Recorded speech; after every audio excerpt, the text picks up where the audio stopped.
इखोई निंगोन मचानी मणिपुर की निंगोन मचानी गायना कईनो निंगोन मचाई दे करी के इखोई निंगोन मचा होय दरमो निंगोन दो आखो मतम दुदा निंगोन लौरगा पोकम मचा मसगौ लाक तंता दुदी लोइना सीदन लोइख्रे हौजे इखोई दी ओरिजिनल मुसलमान नेबा अदुगा मणिपुर दा सुमाइतै पंगल लेदन इखोई दाइबी रिच करी किनो पंगल लागेरा हाइरो मुस्लिम आगेरा हाइयो मैतै पैसे ममांग दा करी किनो बा अखोई तो पकड़िन ते दरकार होते ना कोई ना अदुगुम पाई दु इखोई दगी खुदोंग चाबे लौगे दनरबा करी मरंग बिनो मैतै पंगल लेदन थोन तौसी पंगल ना पंगल मुसलमान अदुम हाइबियो बा ना मणिपुर दा लेरबा मैतै सी करी किनो मैतै यदना अदुम पल्ले पंगल मितै यदना इखोई पन खिब्रबा ना कोइदा अदु हरगते इखोई दसु मैतै पंगल लेदन पन बिरा कनु दरकार होते बा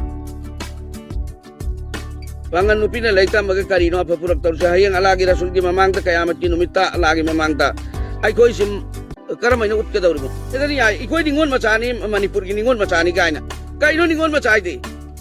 करी के इखोई निंगोन मचा होय दरमो निंगोन दो आखो मतम दुदा निंगोन लौरगा पोकम मचा मसगौ लाक तंता दुदी लोइना सीदन लोइख्रे हौजे इखोई दी ओरिजिनल मुसलमान नेबा अदुगा मणिपुर दा सुमाइतै पंगल लेदन इखोई दाइबी रिच करी किनो पंगल लागेरा हाइरो मुस्लिम आगेरा हाइयो मैतै पैसे ममांग दा करी किनो बा अखोई तो पकड़िन ते दरकार होते ना कोई ना अदुगुम पाई दु इखोई दगी खुदोंग चाबे लौगे दनरबा करी मरंग बिनो मैतै पंगल लेदन थोन तौसी पंगल ना पंगल मुसलमान अदुम हाइबियो बा ना मणिपुर दा लेरबा मैतै सी करी किनो मैतै यदना अदुम पल्ले पंगल मितै यदना इखोई पन खिब्रबा ना कोइदा अदु हरगते इखोई दसु मैतै पंगल लेदन पन बिरा कनु दरकार होते बा पंगल नुपीना लेता मगे करीनो अफपुरक तौरसे हयेंग अलागी रसूल की ममांगता कयामत की नुमित्ता अलागी ममांगता अखोई सिम करमैना उत्कदौरिबो एदनी याय आई करीगुम मम खक्तंग अखोई मणिपुर की प्रजा अमदि मैतै अमदि पंगल इसले नाउसिंग मफम दा करीगुम मफम घर खक्तंग आई सिंदोकसगे अहानबदा तसेंगना हायबदा आइना ngarang si imung manungda खितंग टेंशन लैबदगी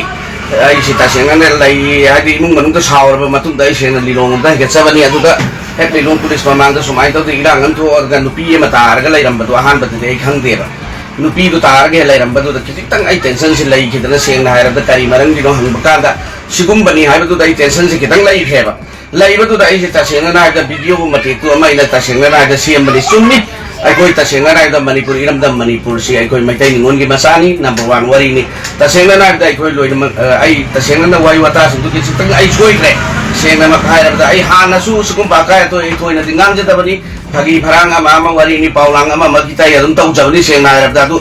सेंगना हायरबदा आई मयांगे मफमदा मदु आई सोय सेंगना लाले सोइख्रे अदुना मयामना मदु अंतंग सेट तौबियु अदुना आई मयांगे मफमदा सेंतोक्सरी अदु मखाता बाइगी वीडियो वीडियो लहौरीबा मयाम सिंदुसु अदु अंतंग डिलीट तौबिखो मयामसु आइनासु इसानासु डिलीट तौजखिगे मयांगे मफमदा आई सलांग लोइना हाइजरी मयाम वरौबिगनु आई सेंगना लालबनी सेंगना हायरबदा मयामदा आई सेंतोक्सरी को मयाम वरौबिगनु